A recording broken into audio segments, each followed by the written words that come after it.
చూడండి ఫ్రెండ్స్, మీకు ఈజీగా భక్షాలు చేసుకోవడం ఎలాగో చెప్తాను నేను. యాక్చువల్లీ ఇది పూర్ణం నేను ఆల్రెడీ ప్రిపేర్ చేసుకున్నాను. శనగపప్పును ఉడకబెట్టేసి కాసేపు కాటన్ క్లాత్లో వేసేసి ఆరబెట్టేశాను.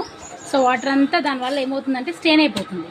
సో అలా అయిపోయిన తర్వాత ఏం చేస్తాను అంటే నెక్స్ట్ బెల్లం సన్నగా తురుముకొని దాన్ని పొయ్యి మీద పెట్టేసి పప్పు బెల్లాన్ని కాసేపు ఉడికించాను. ఎందుకంటే పూర్ణం పాడవద్దు, మాకు 1 వీక్ అయినా కానీ ఇలాగే పూర్ణాన్ని మీరు స్టోర్ చేసుకోవచ్చు. నెక్స్ట్ పిండిని ఎలా చేసుకోవాలో చెప్తా.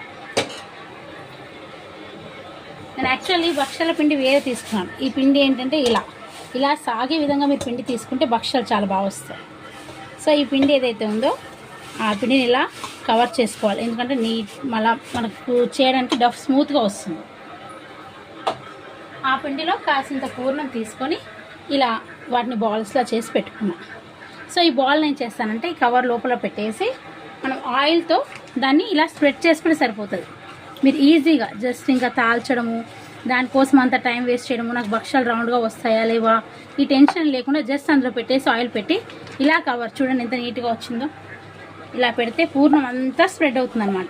ఫస్ట్ యాక్చువల్లీ 3-4 ఇయర్స్ సరిగ్గా రాలేదు. ఏంటి భక్షాలు సరిగ్గా రావట్లేదు ప్రాబ్లమా అని అనుకునేదాన్ని. కానీ తర్వాత ఇలా కాదు అని చెప్పేసి నేను ఇలా చేయడం నేర్చుకున్నాను. చూడండి ఫ్రెండ్స్ ఎంత బాగుందో, భక్షం ఎంత నీట్గా వచ్చిందో. దీనిపైన మీరు కాస్త ఇలా గీ వేసేసి కాల్చేసుకుంటే స్మెల్ చాలా బాగుంటుంది.